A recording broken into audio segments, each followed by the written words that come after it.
Olá pessoal, tudo bem com vocês? Voltamos aqui no nosso podcast Robson Almeida Educação, disponível aí no Deezer, Spotify, Apple Podcast e Amazon Music, para poder falar sobre a portaria interministerial MPS-MF número 4, de 10 de setembro de 2024, que dispõe sobre a disponibilização do resultado do processamento do fator previdenciário de prevenção FAP em 2024, com vigência para o ano de 2025, e dos ROIs de percentes, de frequência, gravidade e custo por subclasse da Classificação Nacional de Atividades Econômicas, CNAE 2.3, calculados em 2024, e sobre o julgamento das contestações e recursos apresentados pelas empresas em face do índice FAP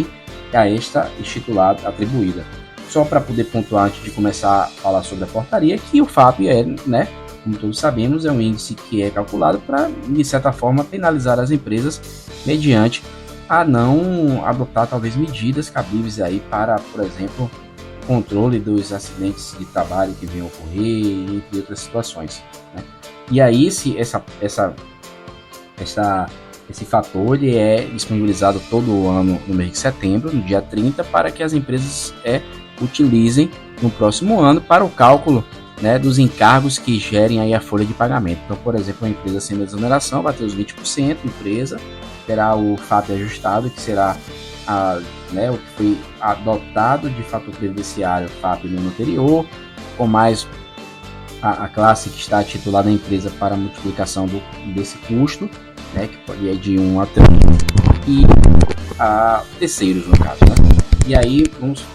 pontuamos aqui, por exemplo, no artigo 1º que fala que serão disponibilizados pelo Ministério da Previdência Social, no dia 30 de setembro, podendo ser acessado aí pelos sítios da Previdência a alíquota anual do FAP.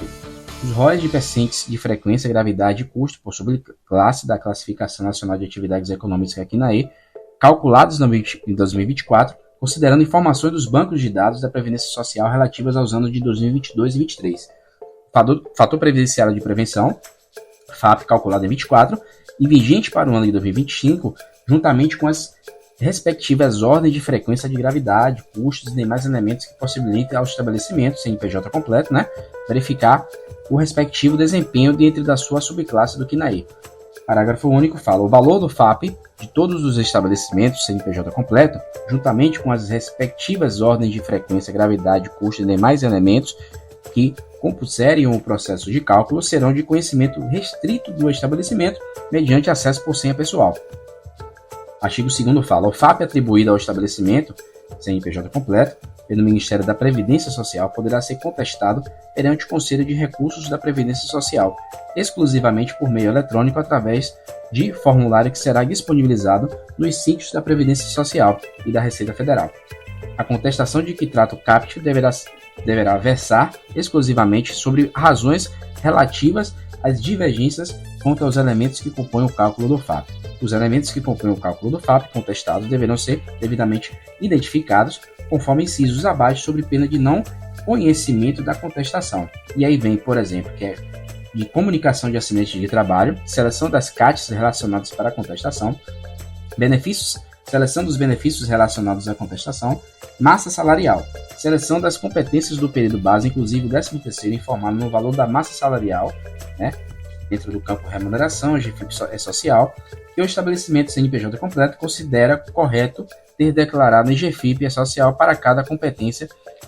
relacionada. E aí, claro, fala do número médio de vínculos, por exemplo, taxa de média de rotatividade, então a empresa precisa verificar também a sua rotatividade dentro do período, os códigos das movimentações que são utilizadas, códigos de admissões, por exemplo, também são utilizados. E aí fala, por exemplo, no inciso 3º, referente ao artigo 2º, que, ainda sob pena de não conhecimento, qualquer referência aos elementos impugnados deverá identificá-los pelos seus respectivos números, CAT, número de CAT, benefícios trabalhador, número do CPF. O formulário eletrônico da contestação deverá ser preenchido e transmitido no período de 1º de novembro de 24 a 30 de novembro de 24. O resultado do julgamento proferido pelo Conselho de Recursos da Previdência Social será divulgado no sítio da Previdência e o inteiro teor da decisão será divulgado nos sítios da Previdência e da Receita Federal do Brasil, com acesso restrito ao estabelecimento CNPJ completo. inciso 6 fala: a contestação de que trata este artigo não possui efeito suspensivo, né? Então ele não terá efeito suspensivo. Interromper aquela alíquota até uma decisão final, vai ter que ser utilizado.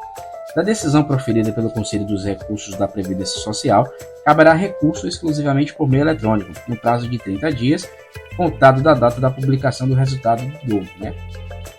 do Diário Oficial. O recurso deverá ser encaminhado através de formulário eletrônico também, e será disponibilizado nos sítios da Previdência e Receita Federal, e será examinado em caráter terminativo pelo Conselho de Recursos da Previdência Social. E aí ele fala também o seguinte: não será conhecido o recurso sobre matérias que não tenham sido objeto de contestação em primeira instância administrativa, né? E aí tem mais 2 incisos aqui que pontuam um pouco ainda sobre isso, mas acho que a gente já ficou claro enquanto que fala a portaria interministerial. E aí no artigo 5º fala que esta portaria entra em vigor em 30 de setembro de 24, que é exatamente quando já é divulgado as alíquotas e automaticamente as empresas vão fazer as suas análises para depois efetuar o processo de contestação assim devido. Então, pessoal, ficamos aqui com mais um item aí do nosso podcast sobre temas voltados aí à nossa amada área do direito trabalhista e previdenciário. Ficamos aqui e até a próxima.